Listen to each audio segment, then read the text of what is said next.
The DNA test confirmed my worst nightmare. Dr. Arnold Jameson wasn't just my fertility doctor, he was my daughter's biological father. But as I sat in that sterile laboratory office, staring at the genetic evidence of his violation, I smiled. Because I had discovered something far more devastating than his betrayal of my trust.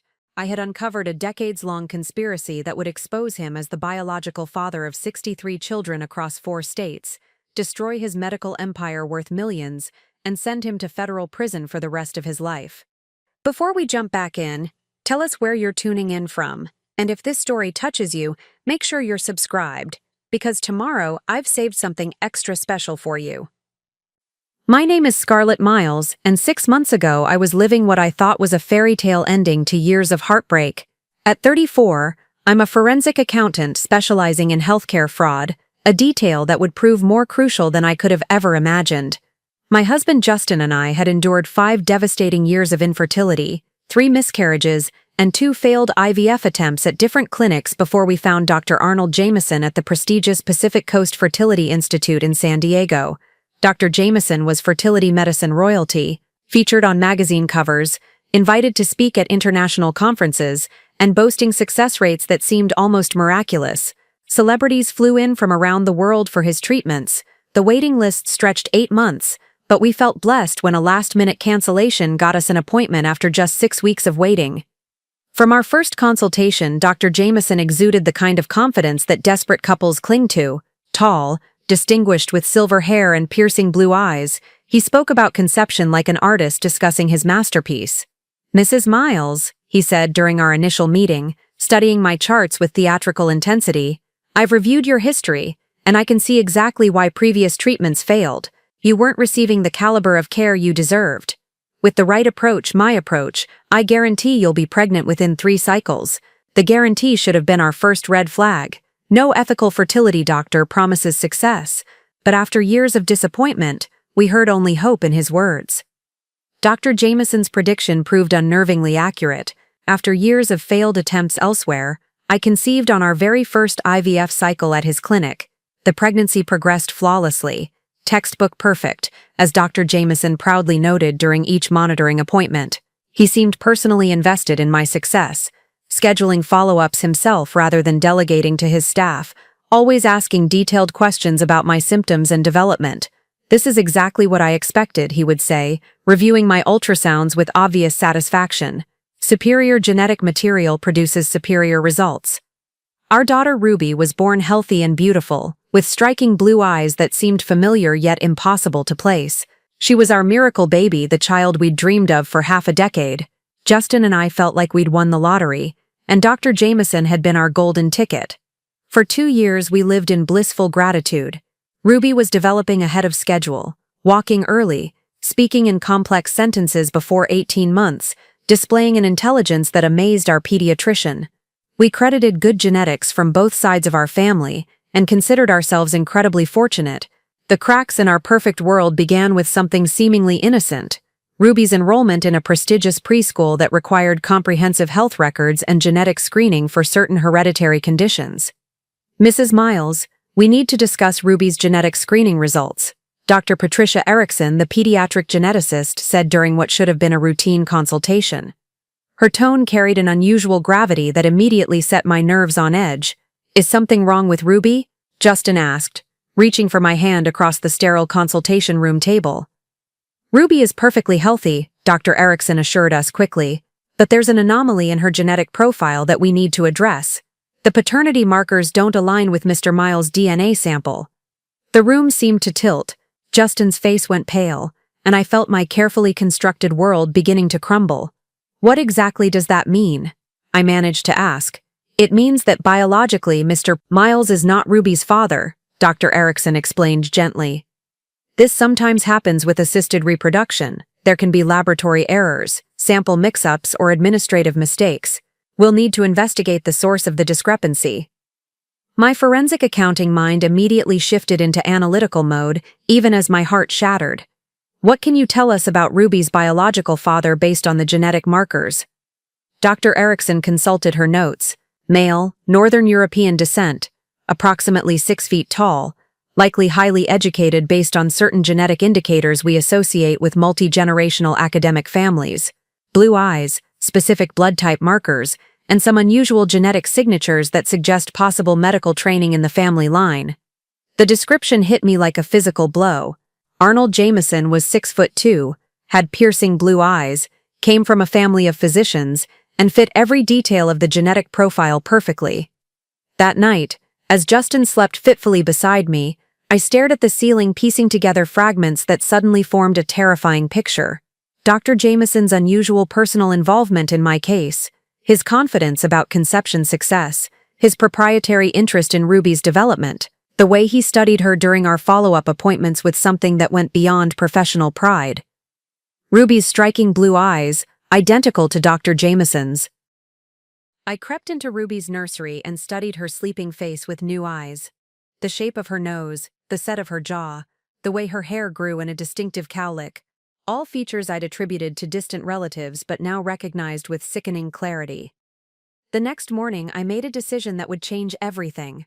Instead of confronting Dr. Jameson or collapsing into victimhood, I would use every skill I'd developed as a forensic accountant to investigate the man who had violated my trust in the most intimate way possible. I had access to medical billing databases through my work with healthcare fraud cases. I understood how to trace financial patterns, identify anomalies, and build comprehensive evidence files. If Dr. Jameson had done this to us, logic suggested we weren't his only victims. What I discovered over the following weeks would reveal a conspiracy so vast and calculated that it defied comprehension. Dr. Arnold Jameson hadn't just violated my family, he had been systematically deceiving couples for over 15 years, using his own genetic material to father dozens of children while charging desperate families hundreds of thousands of dollars for the privilege of raising his offspring without their knowledge. But the most shocking discovery was yet to come. As I began mapping the scope of his deception, I would learn that Dr. Jameson had been tracking his biological children, maintaining secret files on their development, and planning something that would make his initial violations seem almost benign by comparison. The war for truth was about to begin, and I had no intention of losing. Looking back now, I realized that Dr. Arnold Jameson had been weaving his web of deception around our family long before Ruby was even conceived. But in those blissful early days, when we thought we'd finally found our miracle worker, every red flag appeared to us as evidence of his exceptional care and expertise. The Pacific Coast Fertility Institute occupied an entire floor of a gleaming medical tower overlooking La Jolla Cove. Everything about the clinic screamed success and exclusivity, from the marble reception desk to the original artwork adorning the walls. Fresh orchids were delivered daily, and the waiting room felt more like a luxury hotel lobby than a medical facility. Dr. Jameson had spared no expense in creating an environment that justified his premium prices. "Welcome to your new beginning," the receptionist had told us during our first visit, handing us leather-bound folders embossed with the clinic's logo. Inside were testimonials from grateful parents, Dr. Jameson's impressive credentials, and success stories that read like fairy tales. One couple had tried for 12 years before Dr. Jameson gave them twins. Another woman had suffered 7 miscarriages before delivering a healthy baby under his care. Justin squeezed my hand as we read through the testimonials. "This is it, Scarlett," he whispered. "This is finally going to work." I wanted so desperately to believe him. At 32, I felt like my biological clock was deafening, and my career success felt hollow compared to the emptiness in our spare bedroom that should have been a nursery. We'd already spent over $200,000 on fertility treatments, depleting our savings and taking out a second mortgage on our Carlsbad home. Dr. Jameson's initial consultation lasted nearly 2 hours, far longer than any previous doctor had spent with us. He reviewed every detail of our medical history with the intensity of a detective solving a case. When he examined my previous test results, he made small disapproving sounds that made me feel like I'd been receiving substandard care for years. "Mrs. Miles, your previous doctors completely missed the underlying issue," he said, spreading my charts across his massive mahogany desk. "They were treating symptoms, not causes. With your egg quality and your husband's motility issues, you needed a much more sophisticated approach." He explained his proprietary treatment protocol with scientific terminology that went over our heads but sounded impressively advanced. Advanced genetic screening, personalized hormone therapy, enhanced laboratory techniques that weren't available at other clinics. Everything was cutting edge, exclusive, and expensive. Preparing and narrating this story took us a lot of time, so if you are enjoying it, subscribe to our channel. It means a lot to us. Now back to the story. My success rates speak for themselves, Dr. Jameson said, pulling up statistics on his computer screen. 87% pregnancy rate for women under 35, 73% for women your age. Compare that to the industry standard of 45% and you'll understand why couples travel internationally for my services. Those numbers should have raised questions. No fertility clinic achieves success rates that dramatically above industry standards, but desperation has a way of silencing rational skepticism, and we heard only hope in his impossible promises. The financial commitment was staggering, $65,000 for a 3-cycle package with additional costs for genetic testing, specialized medications, and enhanced laboratory services. Dr. Jameson's billing coordinator, a polished woman named Ginger Abernathy, made the payment process feel like a luxury transaction rather than a medical expense. Dr. Jameson's patients consider this an investment in their family's future, she explained as we signed contracts that would drain our remaining savings. Most couples tell us it's the best money they ever spent. The treatment protocol itself felt like joining an exclusive club. Dr. Jameson saw only a select number of patients each month, personally overseeing every aspect of their care. We had his private cell phone number for emergencies. He conducted all our ultrasounds himself rather than delegating to technicians. During procedures, he maintained a running commentary about the exceptional quality of my eggs and the optimized laboratory conditions that would ensure success. "This is going beautifully, Scarlett," he would say during egg retrieval procedures, his voice filled with professional satisfaction. "Everything is developing exactly as I predicted. You're going to be an exceptional mother." His confidence was intoxicating. After years of disappointment and clinical language about unexplained infertility, Dr. Jameson spoke about our pregnancy as an inevitable outcome rather than a hopeful possibility. He scheduled our first ultrasound appointment 6 weeks after transfer with complete certainty that we'd need it. When that ultrasound confirmed a healthy pregnancy, Justin and I wept with relief and gratitude.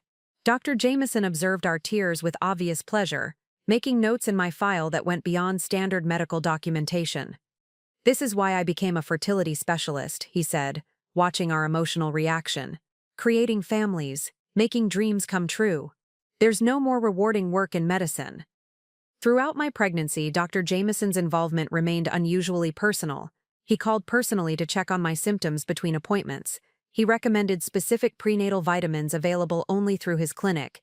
He even suggested a particular obstetrician. Dr. Hendricks Abernathy, who happened to be Ginger's husband and shared Dr. Jameson's philosophy about optimized prenatal care. "I want to ensure continuity of excellence throughout your pregnancy," Dr. Jameson explained. "Dr. Abernathy understands my approach and will monitor the pregnancy with the same attention to detail that achieved this success." Ruby's birth was everything we'd dreamed of, a healthy, beautiful baby girl who arrived exactly on her due date after a textbook labor. A textbook labor. Jameson visited us in the hospital, bringing an elaborate flower arrangement and spending nearly an hour examining Ruby with what we interpreted as professional pride. "She's absolutely perfect," he said, studying her tiny features with intense focus. "Superior genetic expression, optimal development patterns. This is exactly what I expected to see." He took several photographs of Ruby for our success gallery and asked detailed questions about her feeding patterns, sleep schedule, and early reflexes. At the time, we assumed this was part of his thorough follow-up care. Looking back, I realize he was documenting the early development of his biological child. For 2 years, we lived in grateful bliss. Dr. Jameson sent Ruby birthday cards and holiday gifts. He called periodically to check on her development milestones. When Ruby began walking at 10 months and speaking in full sentences before 18 months, Dr. Jameson's pleasure seemed almost paternal. "Exceptional children come from exceptional beginnings," he told us during Ruby's first birthday party, which he attended despite having hundreds of patients. "You're witnessing the results of optimized conception and superior genetic material." We framed those words and hung them in Ruby's nursery, never imagining the horrifying truth they contained. The genetic testing appointment that shattered our world began as routine paperwork for Ruby's enrollment at Montessori Academy of La Jolla. The prestigious preschool required comprehensive health records and genetic screening to ensure they could accommodate any special needs or hereditary conditions. What should have been a simple formality became the moment our entire reality crumbled. Patricia Erickson's genetics office occupied a corner of Children's Hospital with floor-to-ceiling windows overlooking Balboa Park. The space felt more like a counseling office than a medical facility. Soft lighting, comfortable chairs, and carefully chosen artwork designed to ease difficult conversations. As a genetic counselor specializing in reproductive medicine, Dr. Erickson had delivered her share of devastating news to unsuspecting families. The good news is that Ruby is perfectly healthy, Dr. Erickson began, opening Ruby's file across her desk. Her genetic profile shows no markers for the hereditary conditions we typically screen for in fertility patients. She's developing beautifully. Justin and I exchanged relieved smiles. After years of medical anxiety, hearing that our daughter was healthy felt like the ultimate victory. However, Dr. Erickson continued, her tone shifting to something more cautious, there's an anomaly in the paternity analysis that we need to discuss. The word anomaly hit me like a physical blow. In my work as a forensic accountant, anomalies were never innocent mistakes, they were evidence of deliberate deception. What kind of anomaly? I asked, my professional instincts overriding my maternal panic. Dr. Erickson pulled out a detailed genetic report, pointing to specific markers highlighted in yellow. These chromosomal markers indicate that Mr. Miles is not Ruby's biological father. The Y chromosome analysis shows no genetic relationship between Ruby and the DNA sample we have on file for Mr. Miles. The room felt like it was spinning. Justin's face went completely white, and I watched him struggle to process what he'd just heard. That's impossible, he said quietly. We used my sperm for the IVF. I provided the sample myself. I understand this is shocking, Dr. Erickson said gently. Unfortunately, this situation occurs more often than people realize in assisted reproduction. There can be laboratory errors, sample contamination, administrative mix-ups during the fertilization process. My mind immediately shifted into investigative mode. What can you tell us about Ruby's actual biological father based on these genetic markers? Dr. Erickson consulted her detailed analysis. The paternal genetic profile indicates Northern European ancestry, specifically Scandinavian and Germanic lineage, height estimate between 6 feet and 6'3". The educational markers suggest multiple generations of higher education, possibly medical or scientific training. Blood type O positive. And there are some unusual genetic signatures that we typically see in families with extensive medical backgrounds. Each detail felt like another nail in my coffin of denial. Dr. Arnold Jameson was 6'2" with Norwegian and German heritage. His family had produced physicians for 4 generations. He was O positive. I remembered seeing it on his medical license displayed in his office. Can you determine anything else? I pressed, needing more concrete evidence before I could accept the horrible truth forming in my mind. There's one more thing, Dr. Erickson said, hesitating slightly. The genetic markers show some very specific traits that are quite rare. A particular combination of eye color genes that produces an unusual shade of blue and a distinctive hair texture pattern. These aren't common characteristics which might help identify the biological father if this was indeed a laboratory error. Ruby's piercing blue eyes identical to Dr. Jameson's distinctive shade that I'd always found so mesmerizing. Her hair had the same unusual texture as his, thick and slightly wavy in a pattern that now seemed sickeningly familiar. We'll need to investigate this through your fertility clinic, Dr. Erickson continued. They'll have records of all samples used during your IVF cycle. This could be resolved fairly quickly if it was a simple mix-up. But even as she spoke about administrative errors and laboratory mistakes, I knew with growing certainty that what had happened to us was neither accidental nor isolated. The pieces were falling into place with terrifying clarity. Dr. Erickson, I said carefully, in your experience with fertility cases, have you seen this type of situation before? Her expression grew more serious. Occasionally, usually it involves laboratory contamination or mislabeled samples. But there have been some cases, she paused, choosing her words carefully. There have been instances where fertility doctors have used their own genetic material without patient consent. It's extremely rare, but it has happened. The clinical language couldn't soften the horror of what she was suggesting. How would we determine if that's what happened here? We would need to test Ruby's DNA against the suspected individual, Dr. Erickson explained. If you have concerns about your fertility doctor, we could request a voluntary DNA sample for comparison. Most reputable physicians would cooperate with such a request to clear their name. Justin finally found his voice, and if they refuse, Then we would know we're dealing with something more serious than a laboratory error, Dr. Erickson said grimly. In cases of suspected medical misconduct, there are legal avenues to compel DNA testing. I felt a cold determination settling over me. What would be our next steps? I'd recommend starting with a formal inquiry to the Pacific Coast Fertility Institute. Request a complete review of your IVF cycle, including documentation of all genetic material used. If Dr. Jameson has nothing to hide, he should welcome the opportunity to clear up this confusion. But I already knew Dr. Jameson wouldn't welcome any investigation. The man who had guaranteed my pregnancy, who had taken such personal interest in Ruby's development, who had spoken so confidently about superior genetic material, he wasn't going to cooperate with anything that might expose his crimes. As we left Dr. Erickson's office, Justin grabbed my hand in the parking lot. "Scarlett, what if it's true? What if he really did this to us?" I looked at my husband, this good, trusting man who had spent years supporting me through fertility treatments, who had watched me carry another man's child while believing she was his own daughter. The rage building inside me wasn't just about the violation of my body or the theft of our genetic legacy, it was about the deliberate, calculated deception of a man who had sworn an oath to do no harm. "If it's true," I said quietly, "then Dr. Arnold Jameson has no idea who he's been playing with. He picked the wrong woman to deceive." That night, after Justin fell into an exhausted sleep, I sat at my computer and began what would become the most important investigation of my career. If Dr. Jameson had violated our trust, if he had used his own sperm to impregnate me without consent, then I was going to uncover every detail of his deception and make him pay for every single lie. I started with the basics: Dr. Jameson's medical license, his educational background, his professional history. But what I found in those first few hours of research would be nothing compared to the systematic fraud I would uncover over the following weeks. The war had begun, and Dr. Arnold Jameson was about to discover that he had chosen the wrong forensic accountant to victimize. The conversation with Justin that would define our path forward happened at 2:47 a.m., 3 days after the genetic counseling session. I'd been lying awake, staring at the ceiling while my mind raced through possibilities and implications. When Justin finally spoke into the darkness, his voice was hollow but determined. "I keep thinking about what Ruby will ask us someday," he said quietly. "When she's old enough to understand genetics, to wonder why she doesn't look like me. What do we tell her?" I turned to face my husband in the dim light filtering through our bedroom curtains.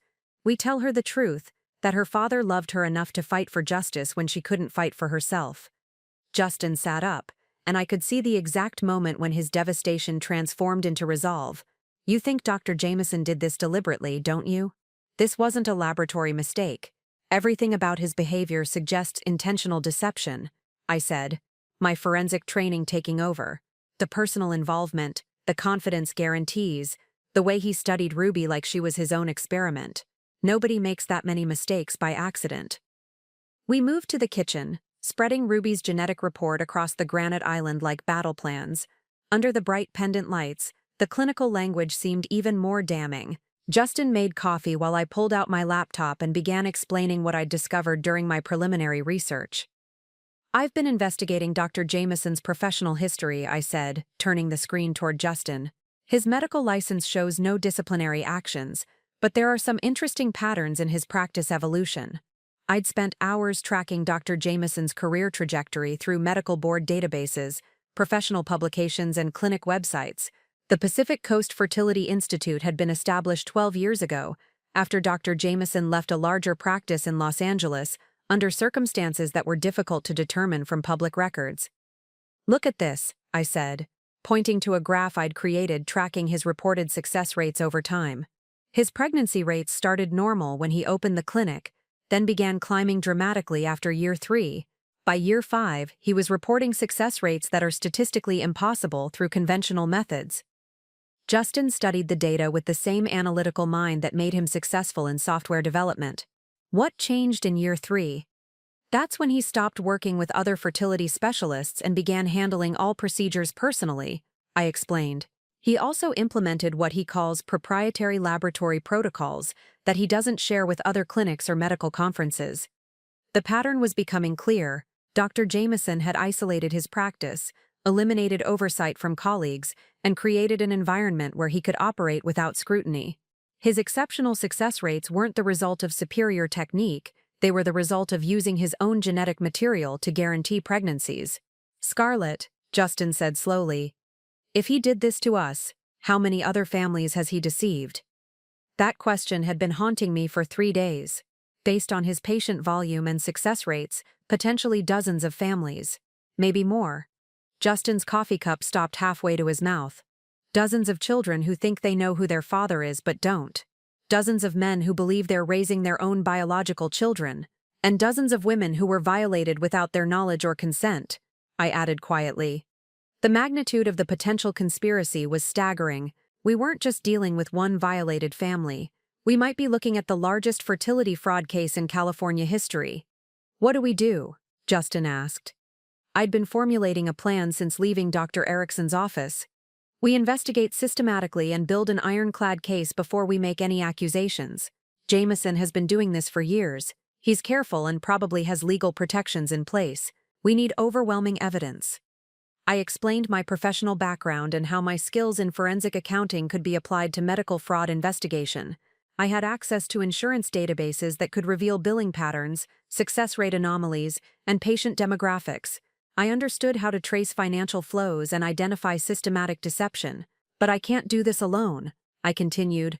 I need your analytical skills for pattern recognition, and we need to be strategic about how we approach this. If Dr. Jameson suspects we're investigating him, he could destroy evidence or disappear. Justin nodded slowly. What's our first step? We start with Ruby's DNA, I said. We need definitive proof that Dr. Jameson is her biological father before we investigate further. Once we have that confirmation, we begin mapping the scope of his deception. I'd already researched private DNA testing services that could provide the conclusive evidence we needed. A simple saliva sample from Dr. Jameson compared to Ruby's genetic profile would resolve any remaining doubt.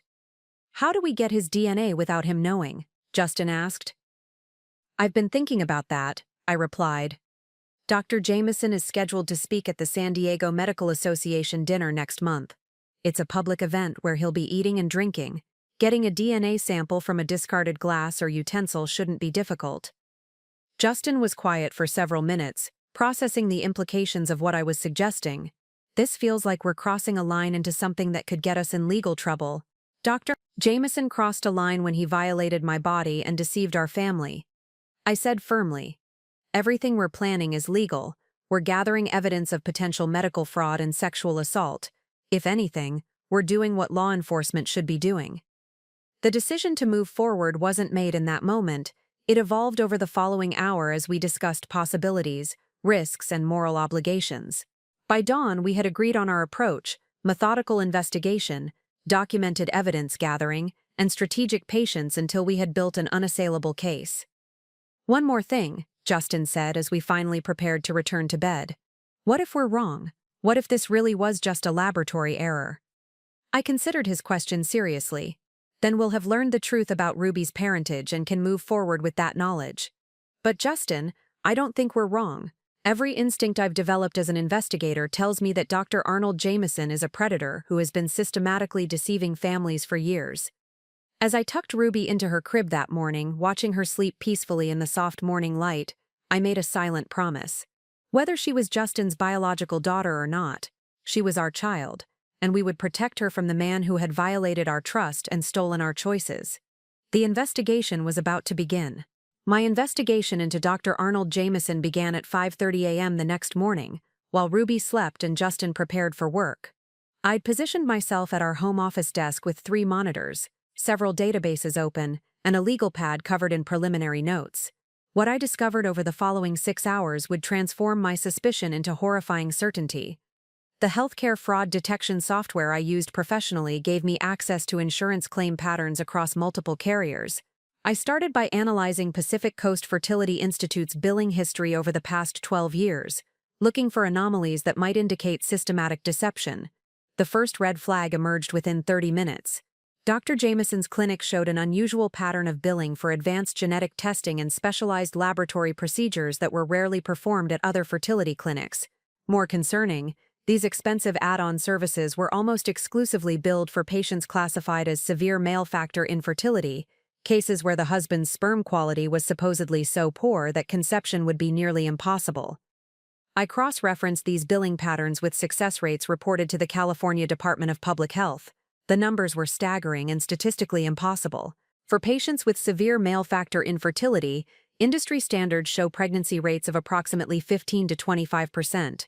Dr. Jameson's clinic reported success rates of 89% for this same population. That's not medically possible, I whispered to myself, staring at the data.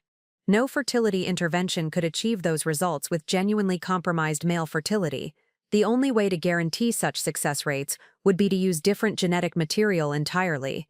I began building a database of Dr. Jameson's patients by cross-referencing insurance claims with birth records from San Diego County. The pattern that emerged was chilling in its consistency. Over the past 12 years, Dr. Jameson had treated 847 couples for infertility.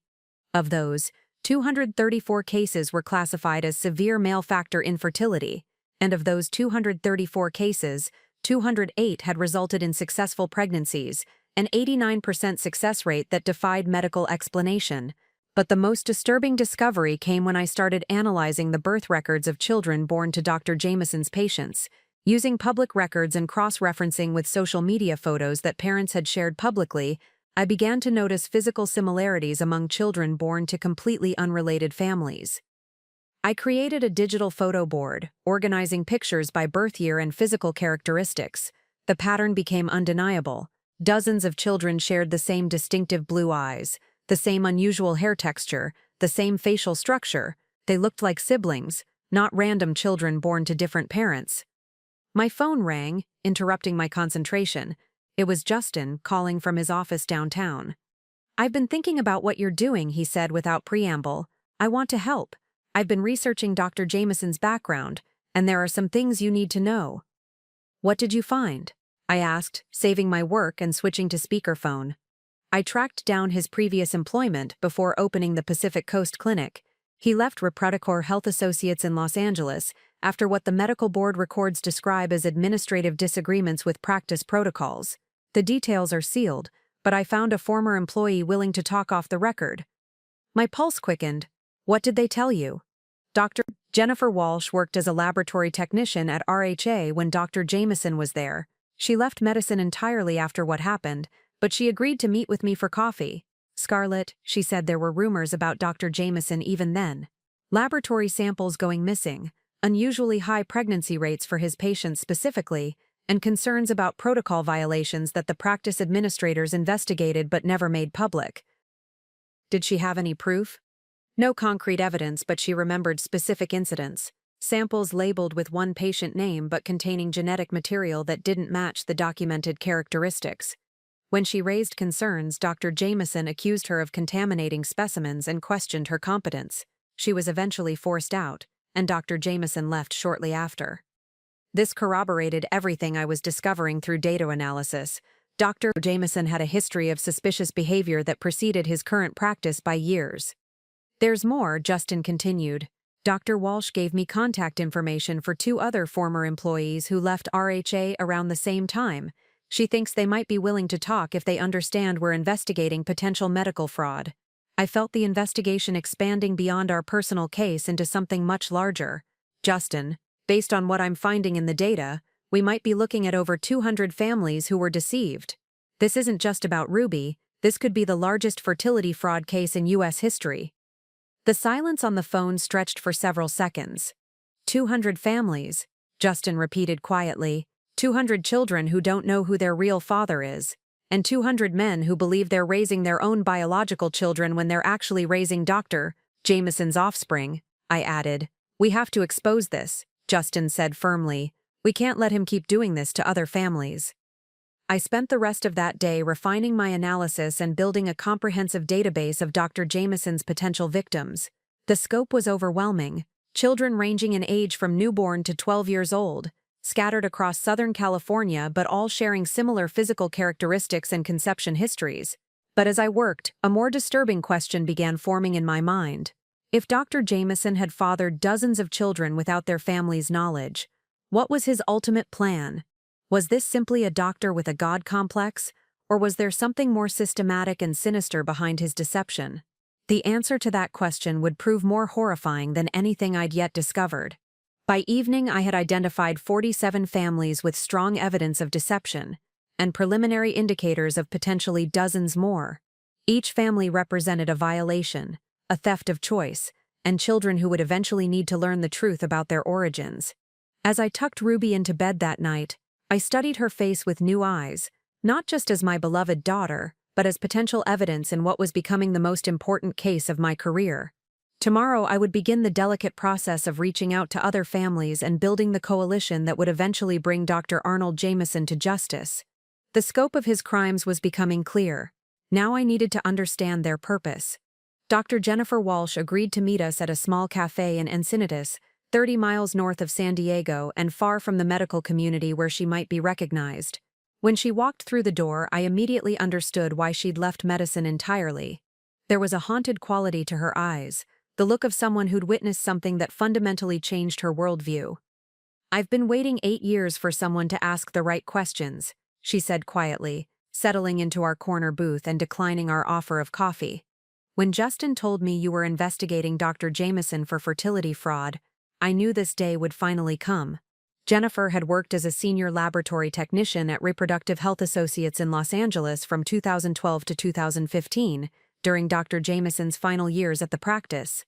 As she spoke, I recorded our conversation with her permission, building what would become crucial testimony for our case. "The first time I noticed something wrong was in March 2014, Jennifer began, her voice steady but strained. "I was processing sperm samples for IVF procedures, and I noticed discrepancies in the genetic markers. Samples that were labeled with patient identification numbers showed completely different characteristics than what the intake forms documented." "What kind of discrepancies?" I asked. My forensic training focused on specific details: blood type mismatches, genetic ancestry markers that didn't align with patient backgrounds, motility and count measurements that were dramatically better than the original analysis, she explained. When I brought these concerns to Dr. Jameson, he became defensive and suggested I was making laboratory errors. Jennifer pulled out a folder she'd been carrying, spreading photocopied documents across our table. "I started keeping copies of everything after that conversation. These are laboratory reports showing the discrepancies I documented over 18 months. The evidence was damning. Page after page of genetic analysis reports showing samples that didn't match patient profiles. I could see the systematic pattern that Jennifer had recognized years ago: healthy, genetically superior samples being substituted for compromised ones in cases of severe male factor infertility." "Did you ever directly witness Dr. Jameson tampering with samples?" Justin asked. "Not directly, but I documented suspicious behavior," Jennifer replied, flipping to another section of her file. "Dr. Jameson would often come into the laboratory after hours, claiming he needed to review procedures or check equipment. This was unusual because physicians typically don't handle laboratory work personally. When I checked the logs the next morning, samples would sometimes be missing or relabeled." She showed us security badge records indicating Dr. Jameson's after-hours access to the laboratory, cross-referenced with dates when sample discrepancies occurred. The correlation was too consistent to be coincidental. "The breaking point came in August 2015, Jennifer continued. "I discovered that Dr. Jameson had been maintaining a separate sample storage system that wasn't documented in our official laboratory protocols, hidden freezer units in a storage room that only he had access to." My blood ran cold. What was in those freezer units? Genetic material. Dozens of samples that weren't labeled with patient identification. When I confronted Dr. Jameson about the unauthorized storage, he claimed it was for research purposes approved by the clinic administration. But when I checked with the practice partners, they had no knowledge of any research program. Jennifer's voice grew more strained as she recounted the aftermath of her discovery. "Dr. Jameson accused me of violating patient confidentiality by accessing unauthorized areas. He filed a complaint with the practice administration claiming I was unstable and making false accusations. Within 2 weeks, I was placed on administrative leave pending investigation." "What happened to the investigation?" I asked. "It was conducted entirely by practice administrators who were concerned about protecting the clinic's reputation," Jennifer said bitterly. "They concluded that there was no evidence of wrongdoing, but suggested that the working relationship between Dr. Jameson and me had become unproductive. I was offered a severance package in exchange for signing a non-disclosure agreement." She pulled out the final document in her file, a legal agreement that had silenced her for 8 years. I signed it because I needed the money and couldn't afford the legal battle they threatened if I refused. But I kept copies of everything, hoping that someday someone would be able to use this evidence. Justin and I exchanged glances. The pattern Jennifer described perfectly matched what I'd discovered through data analysis, but her testimony provided the crucial insider perspective that proved systematic deception rather than isolated incidents. Jennifer, in your professional opinion, was Dr. Jameson using his own genetic material to replace patient samples? I asked directly. She nodded slowly. Based on what I observed, that's the only explanation that fits the evidence. The substitute samples all showed similar genetic markers: Northern European ancestry, superior motility and count measurements, identical blood type, and Dr. Jameson's behavior became increasingly protective of laboratory access after I started questioning the discrepancies. Do you know if other staff members were aware of these issues? 2 other laboratory technicians, Ebony Hendricks and Ruby Erickson, documented similar concerns. Ebony left RHA 6 months after I did, also under pressure from Dr. Jameson. Ruby transferred to a different department to avoid working with him directly. I made notes of their names for follow-up interviews. Building a coalition of former employees would strengthen our case immeasurably. There's one more thing you should know, Jennifer said as our meeting concluded. After Dr. Jameson left RHA to start his own practice, I heard rumors from colleagues still working in fertility medicine. His new clinic was reporting success rates that were impossibly high, and other physicians were beginning to ask questions about his methods. What kind of questions? Professional jealousy at first, wondering how he was achieving results that the rest of us couldn't replicate. But gradually, suspicion about whether his techniques were legitimate. The fertility medicine community is small, and word spreads when someone's outcomes are too good to be true. As we prepared to leave, Jennifer grasped my hand across the table. Mrs. Miles, I've carried the guilt of not speaking up for 8 years. I knew Dr. Jameson was deceiving patients, but I let legal threats and financial pressure silence me. If you can expose what he's been doing, you'll be giving justice to dozens of families who deserve the truth. Driving home from Encinitas, Justin and I were quiet for most of the journey, processing the implications of what we'd learned. Jennifer's testimony provided crucial validation of our investigation, but it also revealed the depth of Dr. Jameson's calculated deception and his willingness to destroy careers to protect his secrets. We need to contact Ebony Hendricks and Ruby Erickson, I said finally. If we can build a coalition of former employees willing to testify, we'll have the credibility to approach law enforcement. And we need to be prepared for Dr. Jameson to fight back, Justin added grimly. If he destroyed Jennifer's career for asking questions, imagine what he'll do when he realizes we're building a case against him. That night, as I organized Jennifer's documents and added her testimony to our growing evidence file, I felt the weight of responsibility settling over me. We were no longer just seeking answers about Ruby's parentage. We were building a case that could expose one of the largest medical fraud conspiracies in American history. The investigation was accelerating, and there would be no turning back. The call from Ebony Hendricks came 3 days after our meeting with Jennifer Walsh. I was reviewing insurance fraud patterns when my phone rang, displaying a number I didn't recognize. When I answered, a woman's voice trembled with nervous energy. Mrs. Miles, this is Ebony Hendricks. Jennifer Walsh gave me your number. She said you're investigating Dr. Arnold Jameson. I immediately set aside my work and activated my recording app. Yes, thank you for calling. Jennifer mentioned you worked with Dr. Jameson at Reproductive Health Associates. I did, and what I witnessed there has haunted me for years, Ebony said. When Jennifer told me someone was finally building a case against him, I knew I had to speak up. What he did to those families, what he's probably still doing, it's monstrous. Ebony's voice carried a weight that suggested she had witnessed something even more damaging than Jennifer's laboratory concerns. I could hear papers rustling in the background as if she was consulting notes.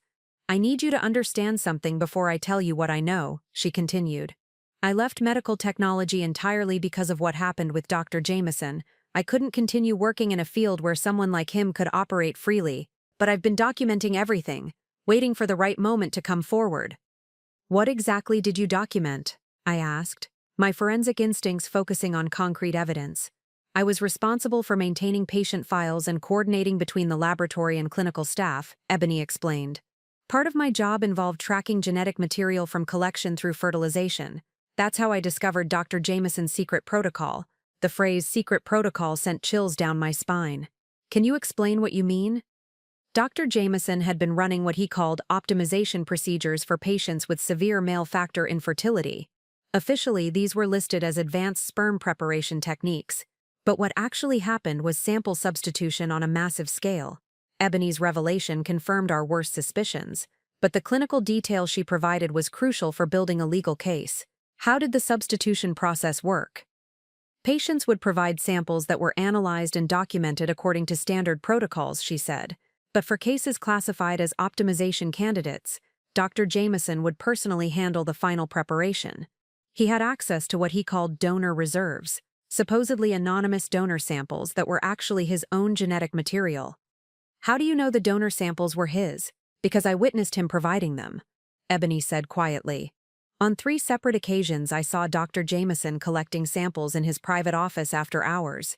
When I asked about the protocol for personal collection, he claimed it was for quality control testing, but those same samples would appear in patient files the next day, labeled as optimized donor material. This was the smoking gun we needed. Direct witness testimony of Dr. Jameson providing his own genetic material for patient procedures. Did you document these incidents? I photographed the sample labels and recorded dates and times, Ebony confirmed. I also maintained copies of patient files showing the substitution pattern. Dr. Jameson was only using his genetic material for specific cases, wealthy patients with poor prognosis who were desperate enough to pay premium fees for guaranteed results. The financial angle added another layer to the conspiracy. Dr. Jameson wasn't just violating patients, he was charging them enormous fees for the privilege of being deceived. Ebony, how many cases did you document? Over 18 months, I recorded 47 instances of sample substitution. All patients classified as severe male factor infertility, all charged for premium optimization procedures, and all achieving pregnancy within 2 cycles. I was frantically taking notes, cross-referencing her timeline with my insurance data analysis. What happened when you tried to report these concerns? I made the mistake of approaching Dr. Jameson directly first, Ebony said, her voice growing bitter. I thought there might be a legitimate explanation. He became furious and accused me of industrial espionage. He claimed I was trying to steal proprietary techniques to sell to competitors. Did you escalate your concerns to practice administration? I tried, but Dr. Jameson had already poisoned that well. He filed a complaint claiming I was mentally unstable and making false accusations due to personal stress. The practice partners were more concerned about potential liability than investigating the truth. This pattern of intimidation and character assassination was becoming clear. Dr. Jameson had systematically silenced anyone who threatened to expose his deception. The final straw came when I discovered he was maintaining detailed files on the children, Ebony continued, her voice dropping to almost a whisper. What kind of files? Medical records, developmental assessments, even educational progress reports. Dr. Jameson had been tracking every child born through his optimization procedures. He called it longitudinal outcome monitoring, but it was really surveillance of his biological offspring. My blood ran cold. The implications were staggering. Dr. Jameson hadn't just fathered these children, he'd been secretly monitoring their development for years. How was he obtaining this information? Through follow-up consultations that he convinced parents were standard care, Ebony explained. He would schedule wellness checks and developmental assessments, then document everything in his private files. Some parents were so grateful for their successful pregnancies that they welcomed his continued involvement. I thought about Dr. Jameson's ongoing contact with our family, the birthday cards, the developmental questions, his obvious pleasure at Ruby's early achievements. He hadn't been showing professional pride. He'd been monitoring his biological child's progress. Ebony, do you still have copies of these files? I have everything, she said firmly. Patient records, substitution documentation, even some of Dr. Jameson's personal notes about the children. I've been waiting 8 years for someone who could use this evidence properly. Would you be willing to provide testimony and documentation for a legal case? Yes, but I need protection, Ebony replied.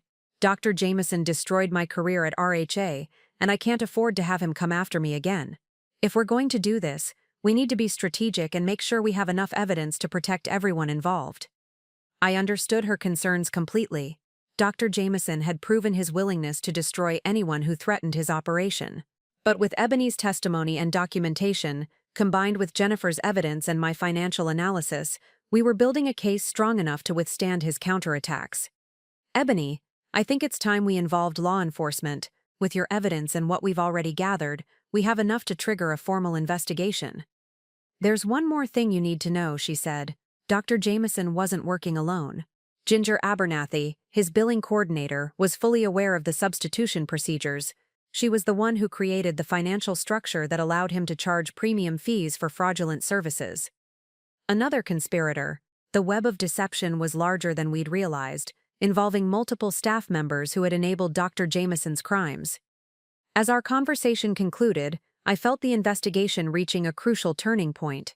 We had insider testimony, financial evidence, and documented proof of systematic deception spanning years, but we also had confirmation that Dr. Jameson was more dangerous than we'd initially realized, a predator who monitored his victims long after violating them. The time for covert investigation was ending. Soon we would need to take our evidence public and confront the man who had stolen our choices and violated our trust, but first we needed to understand the full scope of his surveillance network and ensure that every affected family would be protected when the truth finally emerged.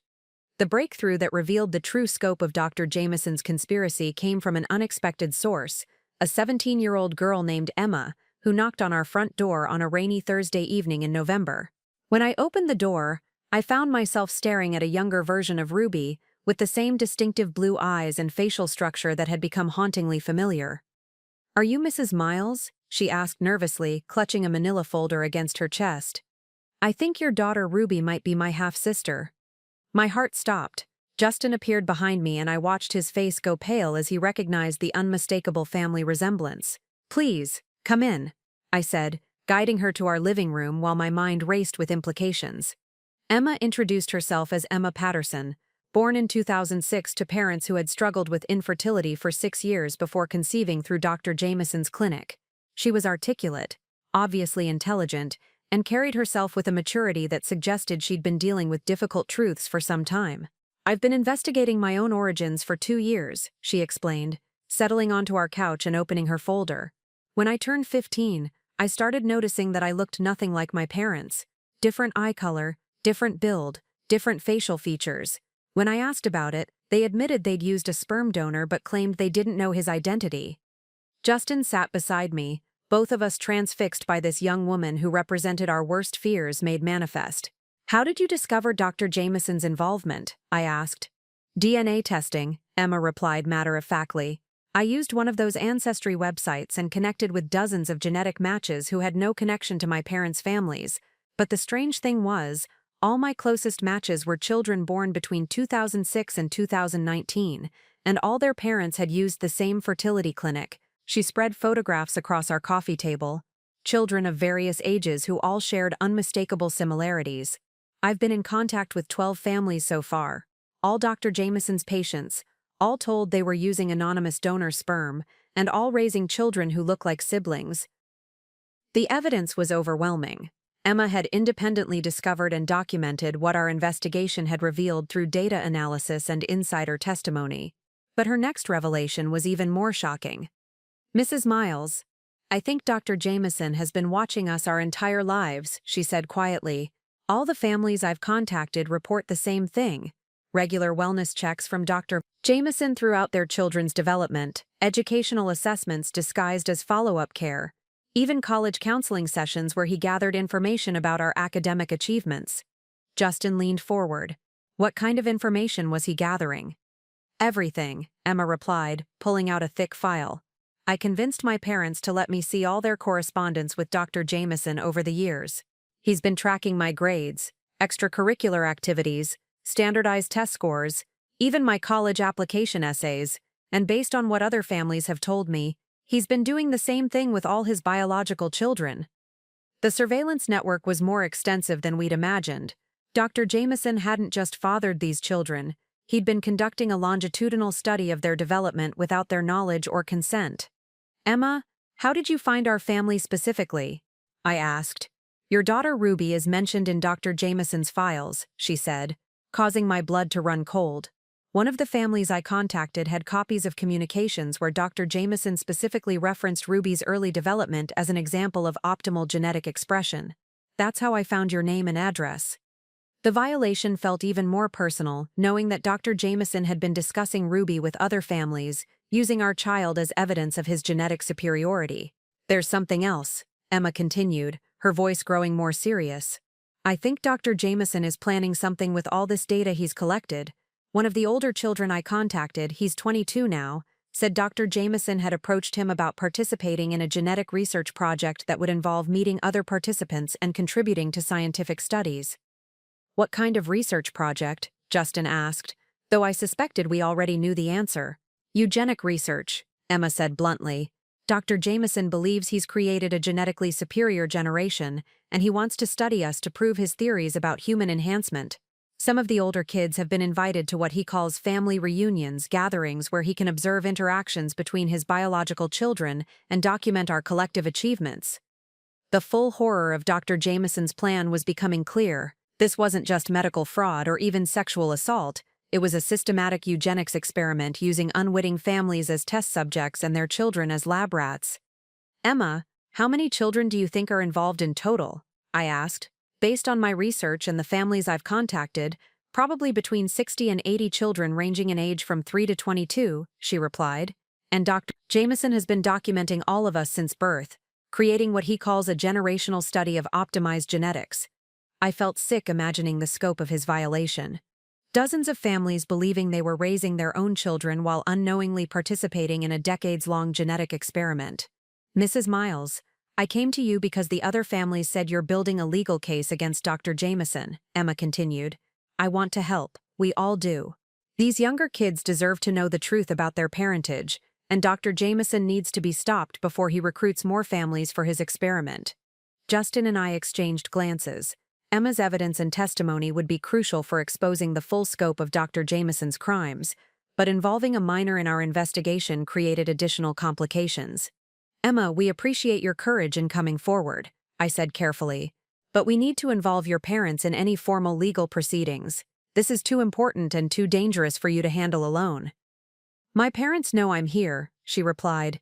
"They're scared, but they support exposing the truth. They've been living with the guilt of not questioning Dr. Jameson's continued involvement in my life, and they want justice for all the families who were deceived." As Emma prepared to leave that evening, she handed me a business card that made my blood freeze. "One more thing. Dr. Jameson asked me to give this to any families I contacted. He's planning a reunion event next month for all his successful cases and their children." The card advertised a holiday celebration at an upscale resort in La Jolla, described as a gathering for Dr. Jameson's most cherished families to celebrate the miracles we've created together. The language was nauseating in its manipulative sentiment. "He's planning to gather all his victims and their children in one place," Justin said after Emma left.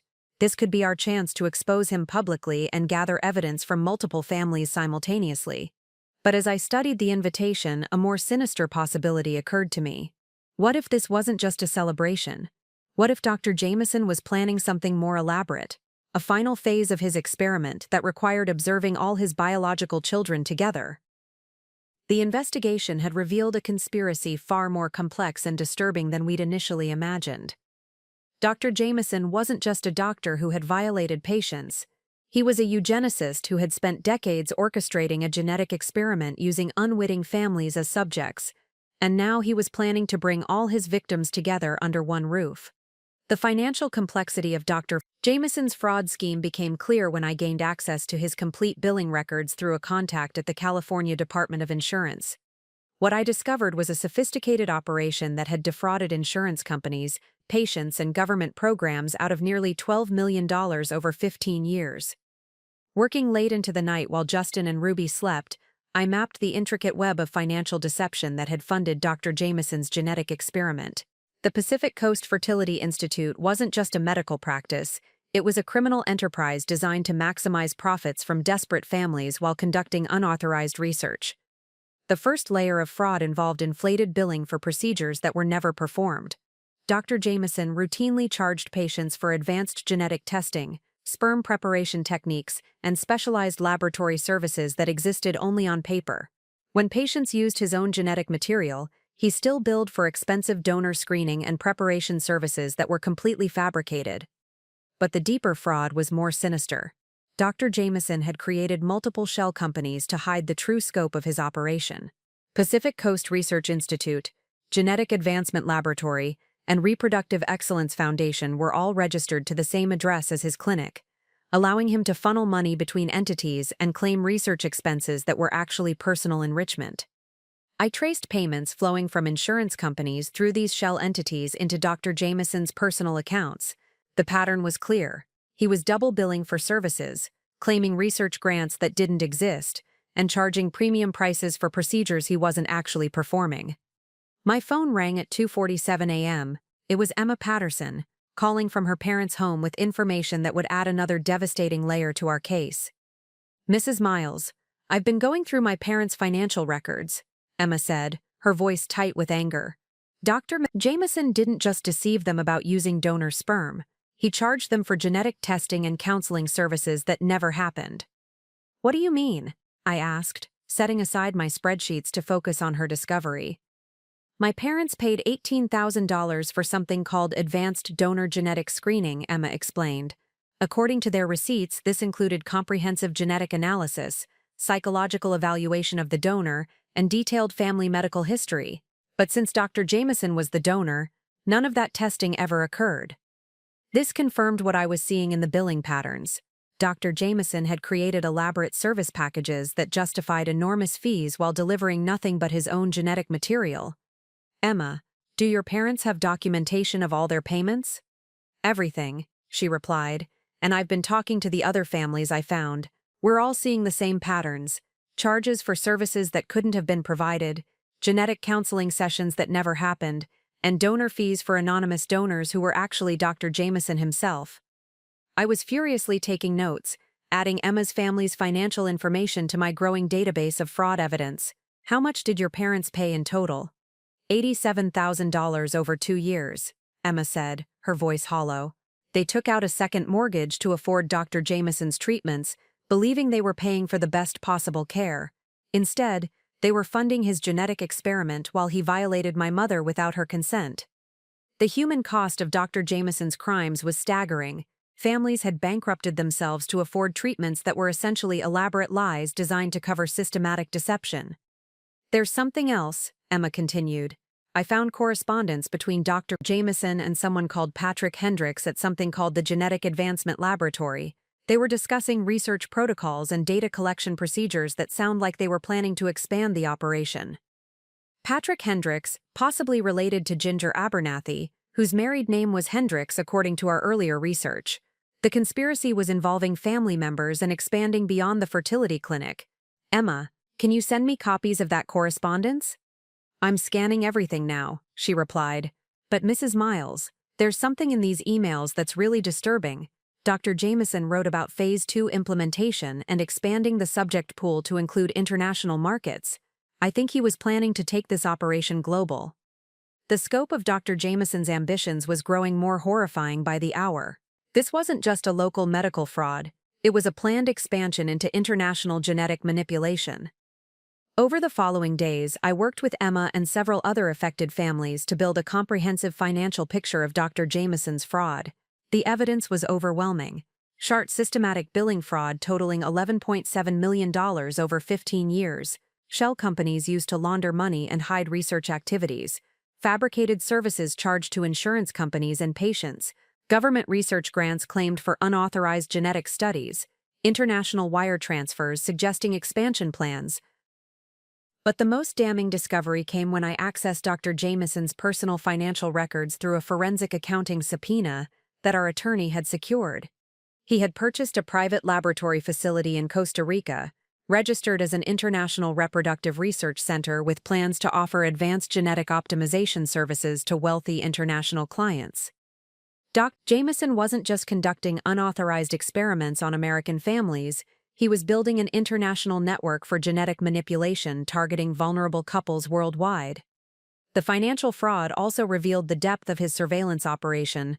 Monthly payments to private investigation firms, data collection services, and educational consultants showed that Dr. Jameson had been systematically tracking his biological children for years, gathering information for his research while their families remained unaware. I discovered payments to schools for consultation services that were actually information gathering about his children's academic performance. Payments to pediatric practices for research collaboration that involved accessing medical records without parental consent. Even payments to social media monitoring services that tracked his biological children's online activities. The violation was complete. Dr. Jameson had not only stolen these families' reproductive choices and genetic legacy, he had been secretly studying their children like laboratory specimens while charging them for the privilege of being deceived. As I compiled the financial evidence into a comprehensive report, I realized we had built a case that went far beyond medical malpractice or fertility fraud.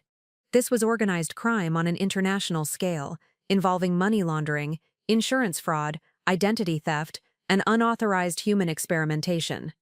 The reunion event Dr. Jameson had planned wasn't just a celebration. It was likely the culmination of his research project, where he intended to gather data on all his biological children simultaneously before expanding his operation internationally. But now we had the evidence to stop him. Financial records, testimony from former employees, DNA evidence, and documented proof of systematic deception spanning 15 years and involving dozens of families. The time had come to take our case to law enforcement and ensure that Dr. Arnold Jameson's criminal empire would be destroyed before he could victimize another family. The first meeting of what would become known as the Jameson Victims Coalition took place in the community room of our local library on a cold December evening. 15 families attended, representing 23 children ranging in age from 18 months to 22 years. When I looked around the room, I saw the faces of parents who had lived with secrets, children who had questioned their identities, and siblings who were meeting for the first time. Emma Patterson had coordinated most of the outreach, using her network of DNA matches and social media connections to locate families across Southern California. Each family brought their own evidence: financial records, medical files, correspondence from Dr. Jameson, and photographs that documented the unmistakable family resemblances among children who shared no legal connection. "Before we begin," I said, addressing the group from the front of the room, "I want everyone to understand that what we're building here isn't just a support group. We're creating a coalition that will hold Dr. Arnold Jameson accountable for 15 years of systematic deception and help ensure that no other families suffer what we've endured." The stories that emerged over the next 3 hours painted a horrifying picture of coordinated manipulation. The Martinez family had spent their life savings on Dr. Jameson's treatments, borrowing against their home and depleting their retirement funds. Their 10-year-old son Carlos had been receiving developmental assessments from Dr. Jameson every 6 months since birth, disguised as continued care but actually surveillance for his genetic research. Rebecca and Tom Erickson shared how Dr. Jameson had convinced them to participate in a longitudinal family wellness study that involved detailed questionnaires about their daughter's academic performance, social development, and extracurricular achievements. They had trusted his expertise and felt honored to contribute to medical research, never realizing they were providing data about his biological child for his eugenic experiments. "He made us feel special," Rebecca said, tears streaming down her face, "like our family had been chosen for something important." When Sophie showed exceptional musical talent, Dr. Jameson acted like a proud grandfather. "We thought it was wonderful that our fertility doctor cared so much about her development." The pattern was consistent across every family. Dr. Jameson had maintained relationships with his victims for years, gathering intelligence about his biological children while positioning himself as a caring physician who went above and beyond for his patients.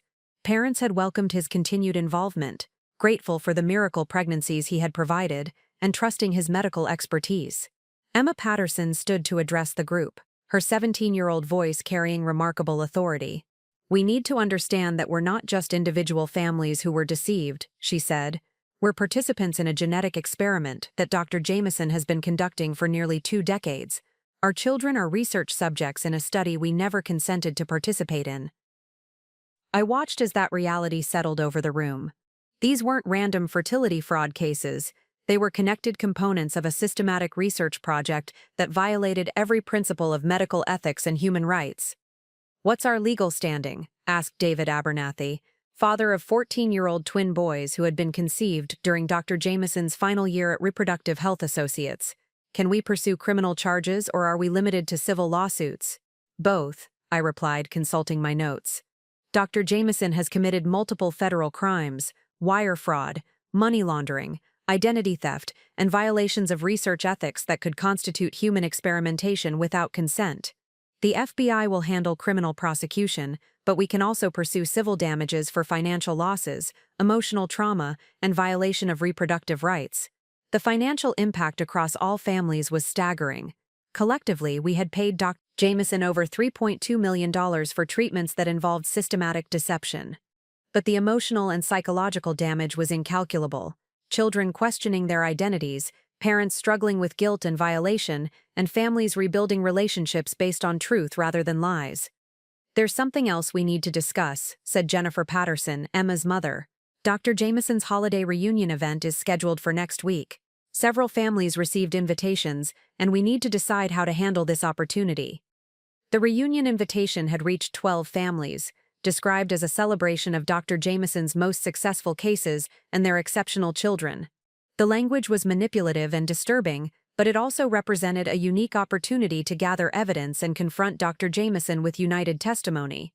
"I think we should attend," Emma said firmly. "Not to celebrate, but to expose him.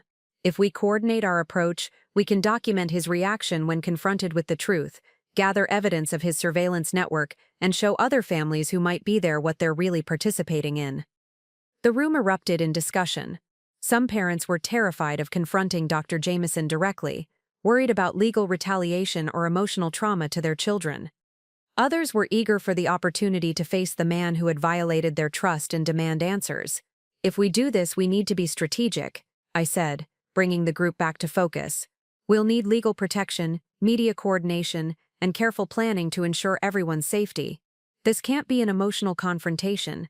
It needs to be a calculated exposure of his crimes." Justin stepped forward to address logistical concerns. "I can coordinate with law enforcement to ensure we have protection at the event. We also need to consider whether to involve the media directly or document everything ourselves for later release." As the meeting concluded, we had established the framework for what would become a coordinated effort to expose Dr. Jameson's crimes. Families committed to sharing financial records, medical documentation, and testimony. Emma volunteered to coordinate communication among the children who were old enough to understand and participate in the legal process. But most importantly, we had transformed from isolated victims into a unified coalition with the power to seek justice and prevent future families from suffering similar violations. "One last thing," I said as families prepared to leave. "We're not just fighting for ourselves. Emma's research suggests that Dr. Jameson was planning to expand his operation internationally. If we don't stop him now, he could victimize families around the world." The weight of that responsibility settled over the room. We weren't just seeking personal justice, we were potentially preventing a global expansion of genetic manipulation and reproductive fraud. As families exchanged contact information and scheduled follow-up meetings, I felt the investigation entering its final phase. We had evidence, testimony, and a coalition strong enough to challenge Dr. Jameson's criminal empire. The reunion event would be our opportunity to end his deception and ensure that justice was finally served. The call from FBI Special Agent Patricia Miles came 2 days after our coalition meeting. When she introduced herself over the phone, I thought for a moment that sharing my surname was an odd coincidence, until she explained that she'd been investigating fertility fraud cases across multiple states for the past 3 years, and my name had appeared in federal databases as someone conducting parallel research into the same patterns. "Mrs. Miles, we've been tracking Dr. Arnold Jameson's financial activities through FinCEN reports for 18 months, Agent Miles explained during our first meeting at the FBI field office in San Diego. His shell companies and international wire transfers flagged our attention, but we didn't have direct evidence of the underlying crimes until your coalition came forward."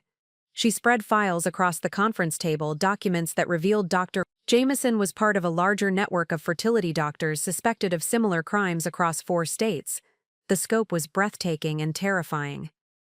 "Dr. Jameson has been communicating with physicians in Colorado, Texas, and New York, who appear to be operating similar schemes," Agent Miles continued. "We believe this is a coordinated network of genetic fraud that spans the entire country, possibly involving hundreds of families and thousands of children." Justin and I exchanged glances. What we'd thought was an isolated case in San Diego was actually part of a national conspiracy of reproductive manipulation. "What's our role in the federal investigation?" I asked. "You've provided the breakthrough we needed," Agent Miles replied. "Your financial analysis, combined with testimony from former employees and your victim coalition, gives us enough evidence to secure warrants for Dr. Jameson's complete records and coordinate simultaneous raids on all suspected clinic locations, but she had a specific request that would require careful coordination. We want to use Dr. Jameson's reunion event as an opportunity to gather additional evidence and potentially arrest him in the presence of multiple victims. This would send a clear message to other doctors in the network and provide maximum impact for prosecution." The plan she outlined was both brilliant and risky. FBI agents would attend the reunion undercover, documenting Dr. Jameson's interactions with families and recording any admissions about his research project. Meanwhile, victim families would wear recording devices and follow a scripted approach to elicit incriminating statements. "We need to involve the media strategically," Agent Miles continued. "This case will likely become national news, and we want to control the narrative to encourage other victims to come forward while protecting the children's privacy." She introduced us to Maria Santos, an investigative journalist from the Los Angeles Times who specialized in medical fraud cases. Maria had been tracking fertility fraud patterns independently and was eager to collaborate on exposing the network. "This story has the potential to transform reproductive medicine oversight," Maria explained during our first meeting. "If we can prove that multiple doctors have been operating coordinated genetic experiments, it will force Congress to implement federal regulation of fertility clinics that's been lacking for decades." But Maria also understood the delicate balance required to protect the children involved. "We can expose the crimes without sensationalizing the victims. The focus needs to be on the doctor's deception and the systemic failures that allowed this to happen, not on the personal trauma of individual families." Over the following week, we developed a comprehensive media strategy that would maximize impact while maintaining dignity for affected families. Emma Patterson, despite her age, emerged as a remarkably articulate spokesperson who could represent the children's perspective without exploitation. "I want other kids like me to know they're not alone," Emma said during a practice interview with Maria. "This isn't about shame or family secrets, it's about a doctor who committed crimes and needs to face justice. We're strong enough to tell our story and help prevent this from happening to other families." The reunion event planning became increasingly complex as we coordinated between the FBI, our legal team, the victim coalition, and media coverage. Dr. Jameson had booked the entire La Jolla resort for the evening, expecting approximately 40 families to attend what he called a celebration of miracles. "He's planned this as the culmination of his research project," Agent Miles explained during our final preparation meeting. "Intelligence suggests he intends to announce his findings about genetic optimization and possibly recruit families for an expanded international program." The hubris was staggering. Dr. Jameson was planning to use his victims' presence as validation for his crimes and a launching pad for global expansion. 3 days before the reunion, we received unexpected assistance from an international source. Dr. Luis Rodriguez from the Costa Rican Ministry of Health contacted Agent Miles with information about Dr. Jameson's facility there. Dr. Jameson has been advertising advanced reproductive services to wealthy couples from across Latin America, Dr. Rodriguez explained via video conference. "When we investigated his licenses and credentials, we discovered multiple irregularities. We believe he was planning to begin operations within 6 months. The international dimension added urgency to our timeline. If Dr. Jameson suspected he was under investigation, he might flee to Costa Rica where extradition would be complicated, and he could continue victimizing families beyond the reach of U.S. law enforcement. We have one chance to get this right," Agent Miles emphasized during our final briefing. "The reunion event gives us the opportunity to arrest Dr. Jameson, gather evidence from his research files, and expose the entire network simultaneously. But if something goes wrong, if he becomes suspicious and flees, we might lose him permanently." As I prepared for what would be the most important evening of our investigation, I thought about all the families who had trusted Dr. Jameson with their dreams of parenthood, children who deserved to know their true origins, parents who had been violated in the most intimate way possible. The reunion wasn't going to be the celebration Dr. Jameson had planned. It was going to be his reckoning. Maria Santos would be positioned outside the resort with her camera crew, ready to broadcast the story as it unfolded. FBI agents would be stationed throughout the venue, coordinating arrests and evidence collection. Our victim coalition would be equipped with recording devices and prepared to confront the man who had stolen our choices and violated our trust. Tomorrow night, Dr. Arnold Jameson's 15 years of deception would finally come to an end. But first, we had to execute the most carefully orchestrated confrontation in the history of medical fraud prosecution. The breakthrough that would provide the final piece of evidence came from the most unexpected source, Ginger Abernathy herself. 3 days before the reunion event, she walked into the FBI field office carrying 2 large boxes and a flash drive that contained what she called 15 years of insurance against Dr. Jameson. I was present for her debriefing at Agent Miles' request, since my forensic accounting background would help interpret the financial documents she'd been secretly copying for over a decade. When Ginger entered the conference room, I was struck by how much older she looked than during our clinic visits, as if maintaining Dr. Jameson's secrets had aged her beyond her years. "I've been waiting for someone to ask the right questions," Ginger began, her voice steady but haunted. "When Agent Miles contacted me about the federal investigation, I knew it was finally time to tell the truth about what I've witnessed." Agent Miles activated her recording equipment as Ginger opened the first box, revealing meticulously organized files that represented the most comprehensive documentation of medical fraud I'd ever seen. "I started keeping copies in 2008 after I realized what Dr. Jameson was really doing," Ginger explained. "As his billing coordinator, I had access to everything: patient files, financial records, laboratory reports, even his personal research notes. When I understood the scope of his deception, I knew someday this evidence would be needed." The files were extraordinary in their detail. Ginger had documented every instance of sample substitution, every fabricated billing entry, every false insurance claim, and every payment to his surveillance network. But more importantly, she had copies of Dr. Jameson's personal research files that revealed the true purpose behind his genetic experiment. "Dr. Jameson believes he's conducting revolutionary research in human genetic optimization," Ginger said, pulling out a thick folder labeled Project Genesis. "He's convinced that by using his own genetic material, he's creating a superior generation of humans who will advance the species." This wasn't just fraud, it was a eugenic experiment disguised as fertility treatment. I examined the Project Genesis files with growing horror. Dr. Jameson had detailed profiles on every child he'd fathered, tracking their development from birth through adolescence. Academic achievements, physical development, psychological assessments, even social interactions were documented with scientific precision.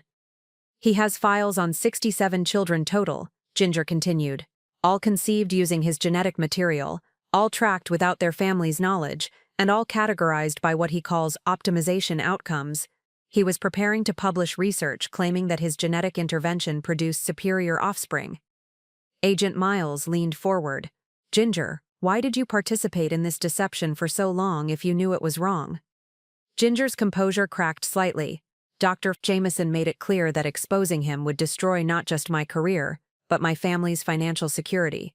My husband Patrick worked for one of Dr. Jameson's shell companies, and our daughter's college tuition was being paid through research grants that didn't actually exist. We were financially trapped in his web of lies." The mention of Patrick Hendricks connected another piece of the conspiracy puzzle. Ginger's husband had been managing the Genetic Advancement Laboratory, one of Dr. Jameson's shell companies, without realizing he was laundering money from fraudulent fertility treatments. "But there's something else," Ginger said, opening the second box. "Dr. Jameson wasn't working alone. He's been collaborating with fertility doctors in other states, sharing research data and coordinating similar experiments. This network involves at least 12 physicians across the country." She showed us communication records between Dr. Jameson and doctors in Colorado, Texas, New York, and Florida. The emails discussed optimization protocols, genetic enhancement research, and expanding the subject population, clinical language that barely disguised their coordinated scheme to father children without parental consent. "The reunion event isn't just a celebration," Ginger revealed. "Jameson is planning to announce his research findings and recruit some of the older children to participate in what he calls Phase 2, a study that would involve genetic testing, psychological evaluation, and potentially using them as breeding subjects for the next generation of his experiment." My blood ran cold at the implication. Dr. Jameson wasn't just studying his biological children, he was planning to use them to continue his genetic manipulation into the next generation. "Ginger, what finally made you decide to come forward?" I asked. "Emma Patterson," she replied simply. "When she started contacting families and building her network, I realized the children were old enough to understand what had been done to them. They deserved the truth, and they deserved justice. I couldn't live with the guilt anymore." The flash drive Ginger provided contained digital copies of everything: patient databases, financial records, research files, and communication logs that documented 15 years of systematic deception. But most damaging were Dr. Jameson's personal video logs, recorded sessions where he discussed his research with disturbing enthusiasm. These videos show Dr. Jameson explaining his genetic superiority theories and celebrating successful optimizations, Ginger explained. He recorded them as documentation for his planned research publication. They're essentially confessions of everything he's done. Agent Miles immediately secured the evidence for laboratory analysis and digital forensics. Ginger, this documentation provides the foundation for prosecuting not just Dr. Jameson, but the entire network of doctors involved in this conspiracy. But Ginger had one final revelation that would change our understanding of the reunion event entirely. Dr. Jameson has invited researchers from international fertility organizations to attend tomorrow night, she said quietly. He's planning to present his findings as a breakthrough in human genetic enhancement and seek funding for global expansion. The reunion isn't just about celebrating past successes, it's about launching a worldwide genetic manipulation program. The stakes had escalated beyond anything we'd imagined. Dr. Jameson wasn't just planning to continue his crimes, he was preparing to franchise his genetic experiment to fertility clinics around the world. We have to stop him tomorrow night, Agent Miles said firmly. If he successfully presents his research to international investors, this conspiracy could expand globally before we can coordinate international law enforcement response. As our meeting concluded, I felt the weight of responsibility for dozens of families and potentially thousands of future victims. Ginger's evidence provided everything we needed to destroy Dr. Jameson's operation, but we had less than 24 hours to execute the most complex medical fraud prosecution in FBI history.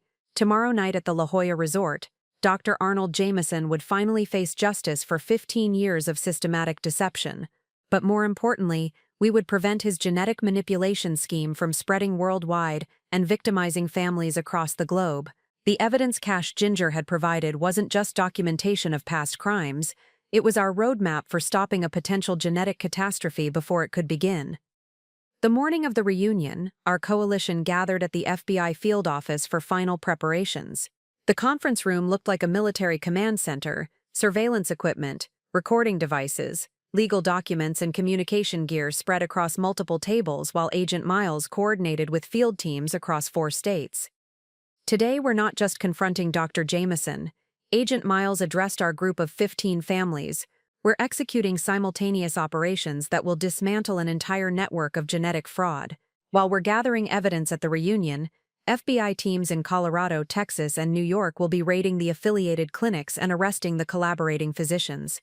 Emma Patterson, now wearing a small recording device concealed in her jewelry, had emerged as our de facto spokesperson for the confrontation. Despite being only 17, she demonstrated remarkable composure as she reviewed the strategic plan we'd developed. The key is getting Dr. Jameson to discuss his research openly, Emma explained to the other children who would be attending. He's proud of what he thinks he's accomplished. If we ask the right questions about our exceptional development and genetic advantages, he'll likely reveal details about the deception. Justin checked his own recording equipment while reviewing the floor plan of the La Jolla Resort ballroom. FBI agents would be positioned as resort staff, photographers, and even fake family members attending the celebration. Every conversation would be documented, every admission recorded, and every piece of evidence preserved for prosecution. Mrs. Miles, what happens if Dr. Jameson becomes suspicious before we can gather enough evidence? Asked Rebecca Erickson, mother of 15-year-old Sophie. We have contingency plans, Agent Miles replied. If the situation becomes compromised, we'll move to immediate arrest rather than risk losing him. But ideally, we want him to incriminate himself completely before we reveal the investigation. The psychological profile FBI behavioral analysts had developed suggested Dr. Jameson's narcissism would work in our favor. His belief in his genetic superiority and scientific achievements made him likely to boast about his research when surrounded by what he considered his greatest successes. He sees you as validation of his theories, Dr. Sarah Kim, the FBI's consulting psychologist, explained to our group. The children represent proof of his genetic enhancement hypothesis. He'll want to study you, document your achievements, and potentially recruit you for future research. That's when he'll be most vulnerable to making admissions. I reviewed my own role in the confrontation strategy. As the forensic accountant who had initially uncovered the financial fraud, I would be responsible for eliciting admissions about the billing deception and money laundering through his shell companies. Dr. Jameson trusts you because he believes you're a grateful patient, Agent Miles reminded me. When you ask about the financial aspects of his research and international expansion plans, frame it as curiosity about how such innovative work gets funded. The technical team conducted final equipment checks, ensuring that every recording device was functioning properly and that backup systems were in place.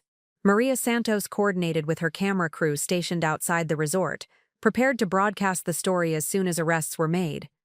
Remember, Agent Miles emphasized as we prepared to leave for the resort, this isn't about revenge or personal satisfaction. This is about justice for dozens of families and preventing Dr. Jameson from expanding his operation globally. Stay focused on gathering evidence and following the plan. As our convoy departed for the La Jolla resort, I felt a mixture of nervousness and determination. Tonight we would finally confront the man who had violated our trust and stolen our reproductive choices, but more importantly, we would ensure that his genetic manipulation scheme ended permanently. The reunion that Dr. Jameson had planned as a celebration of his scientific achievements would instead become the evening when his 15 years of deception finally collapsed. The La Jolla Resort ballroom had been transformed into Dr. Jameson's vision of triumph. Elegant tables arranged around a central presentation area, professional photographers documenting every moment, and displays showcasing his research achievements.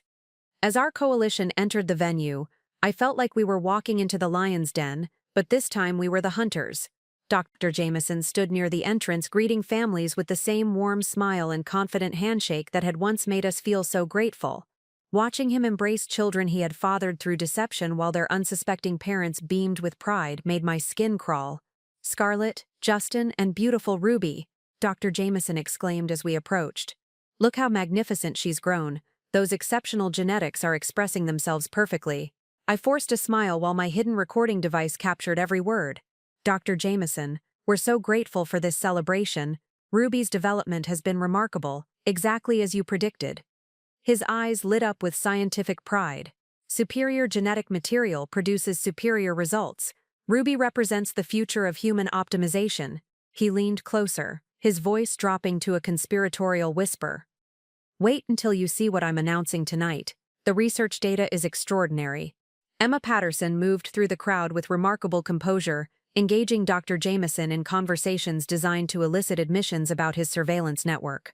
I watched her approach him near the display of children's photographs, a grotesque gallery of his biological offspring presented as research specimens.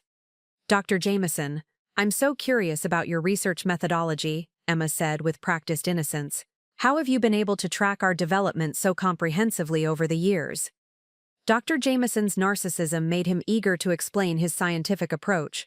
"Longitudinal monitoring is essential for genetic research," he replied, gesturing toward the photo displays.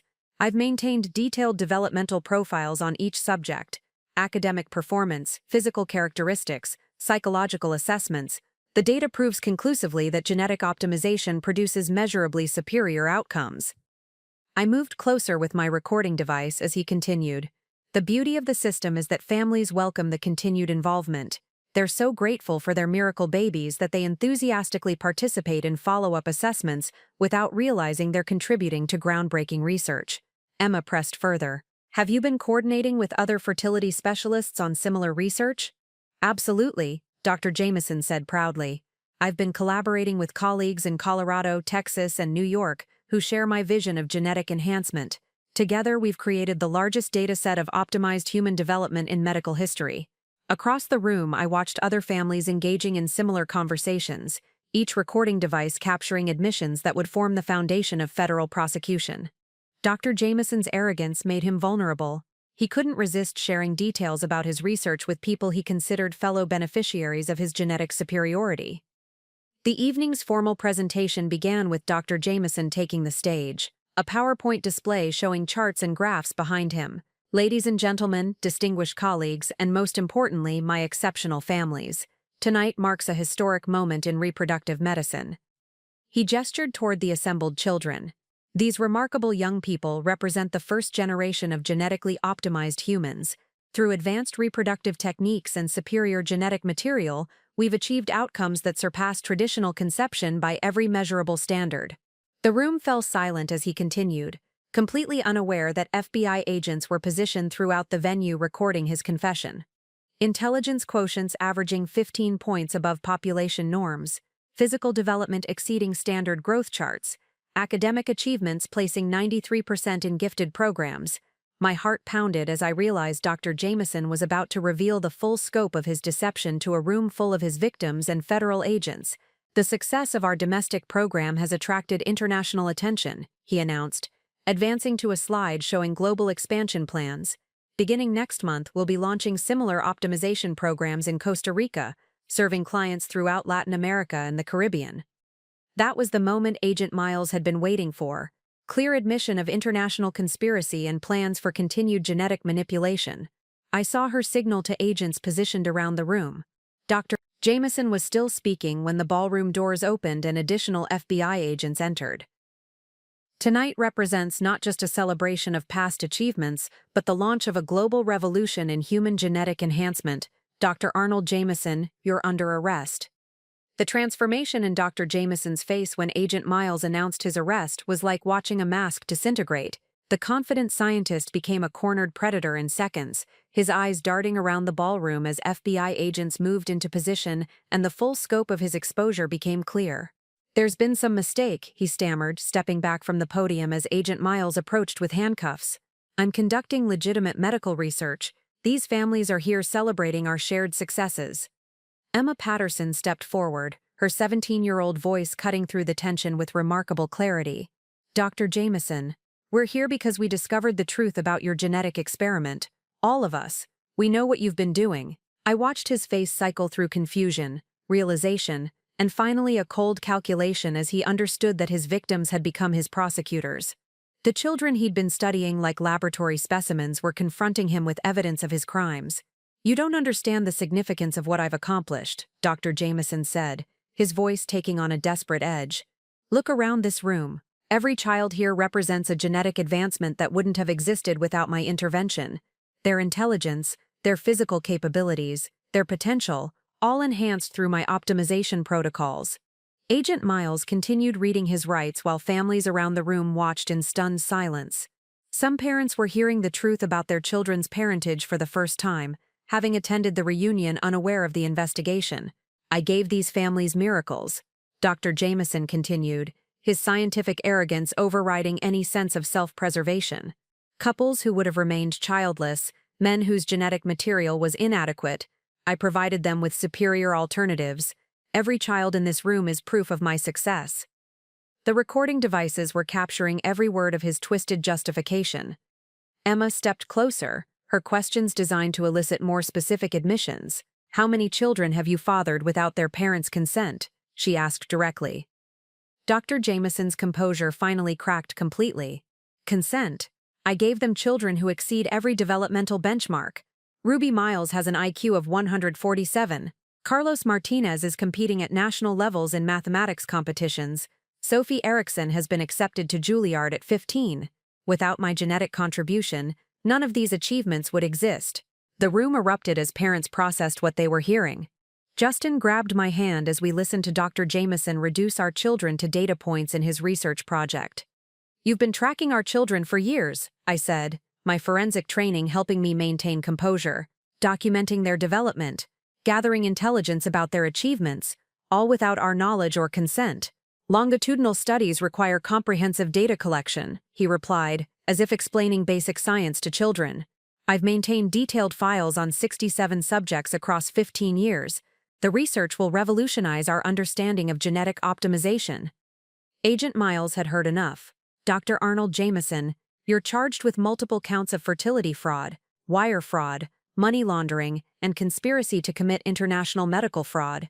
But Dr. Jameson wasn't finished. Even as handcuffs were placed on his wrists, his narcissism demanded he defend his research. "You're destroying 15 years of groundbreaking research," he shouted, as agents began escorting him toward the exit. The international fertility community was prepared to fund global expansion. "We could have enhanced the genetic quality of populations worldwide. We could have prevented this madness worldwide," Emma replied coldly. "That's exactly why we stopped you." As Dr. Jameson was led from the ballroom. The magnitude of what had just transpired settled over the room. 15 years of systematic deception had ended with his complete confession in front of dozens of witnesses and federal agents. But the evening wasn't over. Agent Miles addressed the families still processing the shock of the arrest. "For those of you who weren't aware of the investigation, I understand this is overwhelming," she said gently. "FBI Victim Services coordinators are here to explain what's happened and help you understand your options moving forward." I looked around the ballroom at families whose lives had just been forever changed. Children learning they weren't who they thought they were. Parents realizing they'd been deceived in the most intimate way possible. But also a community finding strength in shared truth rather than individual lies. The confrontation had achieved everything we'd hoped. Complete confession, documented evidence, and the end of Dr. Jameson's genetic manipulation scheme. Within hours of Dr. Jameson's arrest, the coordinated FBI operation across 4 states had dismantled the entire fertility fraud network. Agent Miles coordinated the aftermath from a command center set up at the resort, while Maria Santos broadcast live coverage that would make the story international news by morning. Simultaneous raids in Colorado, Texas, and New York have resulted in the arrest of 4 additional fertility doctors, Agent Miles announced to our coalition, which had remained at the resort to provide witness testimony.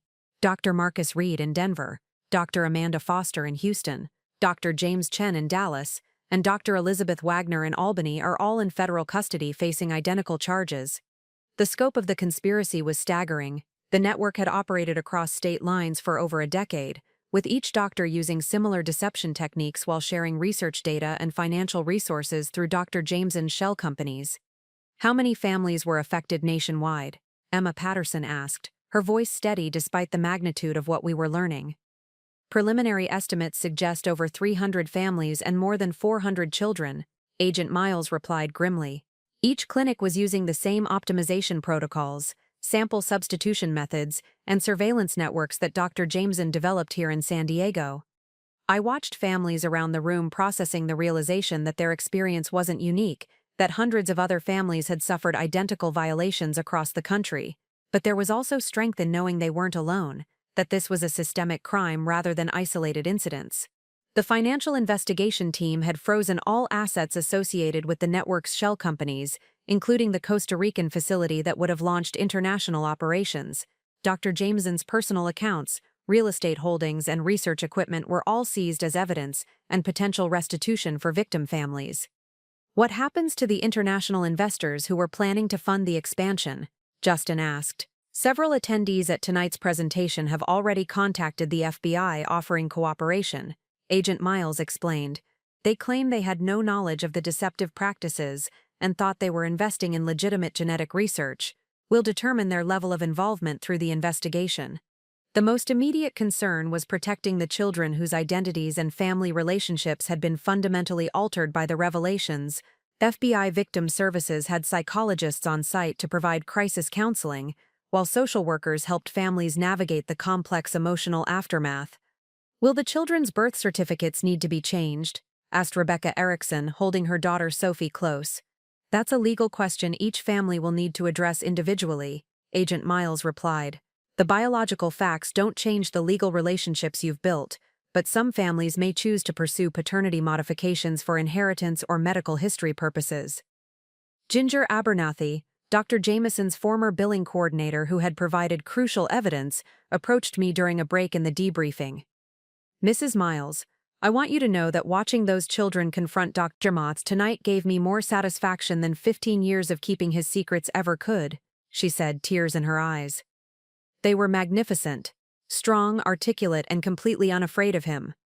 The criminal charges against Dr. Jameson and his network were extensive. Federal prosecutors were pursuing wire fraud, money laundering, conspiracy, identity theft, and violations of medical research ethics that could result in decades in prison for each defendant. The financial fraud alone totals over $43 million across all clinics, the lead prosecutor explained. But the human impact, the violation of reproductive autonomy and family integrity, makes this one of the most serious medical crimes we've ever prosecuted. As dawn approached and families began leaving the resort, I reflected on the extraordinary journey from our initial suspicions to this moment of comprehensive justice. What had started as questions about Ruby's genetic testing had exposed a national conspiracy that violated hundreds of families. But more importantly, we had prevented Dr. Jameson's scheme from expanding internationally and potentially victimizing thousands more families worldwide. Emma Patterson, who had emerged as the voice of affected children throughout the investigation, made a final statement to the media before leaving. "Tonight proved that truth is stronger than deception, that victims can become advocates, and that justice is possible even against the most powerful institutions," she said confidently. Dr. Jameson thought he was creating superior children through genetic manipulation. Instead, he created a generation strong enough to expose his crimes and ensure he faces the consequences. The investigation that had consumed our lives for months was finally over, but the healing process was just beginning. 6 months after Dr. Jameson's arrest, I stood in Ruby's nursery watching her play with blocks, marveling at how much our family had healed while rebuilding on a foundation of truth rather than deception. The federal trial had concluded 2 weeks earlier, with Dr. Jameson receiving a life sentence without possibility of parole, a verdict that brought closure to hundreds of families across the nation. The Jameson Victims Coalition had evolved into a powerful advocacy organization, lobbying Congress for comprehensive fertility clinic regulation and supporting families affected by reproductive fraud. Emma Patterson, now 18 and headed to Stanford on a pre-law scholarship, had become the public face of legislative reform efforts. The Genetic Fraud Prevention Act we're proposing will require mandatory DNA verification for all fertility procedures, Emma explained during her testimony before a congressional subcommittee. "No family should ever experience what we endured, and no doctor should have the opportunity to commit these crimes again." Justin and I had found peace in our redefined family structure. Ruby was thriving, and while the truth about her biological origins had been difficult to process, it hadn't diminished our love for her or our commitment to providing her with a stable, honest upbringing. The financial restitution from seized assets had allowed affected families to access genetic counseling, psychological support, and educational resources for their children. More importantly, the national attention had encouraged dozens of additional families to come forward with similar experiences, leading to investigations of fertility clinics in 12 more states. Dr. Jameson's Costa Rican facility had been permanently shuttered, and international cooperation agreements now required genetic verification protocols for cross-border fertility services. The global expansion of his genetic manipulation scheme had been prevented before it could begin. On Ruby's 3rd birthday, we celebrated with several families from our coalition, including Emma's family and others who had become extended relatives through shared experience rather than genetics. The children played together while parents reflected on how truth had ultimately made our families stronger. "Mrs. Miles," Emma said as the celebration concluded, "I want to thank you for being brave enough to investigate when something didn't feel right. If you hadn't trusted your instincts and used your professional skills to expose Dr. Jameson, he'd still be victimizing families and planning international expansion." As I tucked Ruby into bed that night, I whispered the promise I'd made when this journey began. "You'll grow up knowing that when people tried to steal our choices and violate our trust, your family fought back and won. Truth is always stronger than deception, and justice is always worth fighting for." The investigation that began with a routine genetic test had not only brought a monster to justice, it had created a movement that would protect families for generations to come.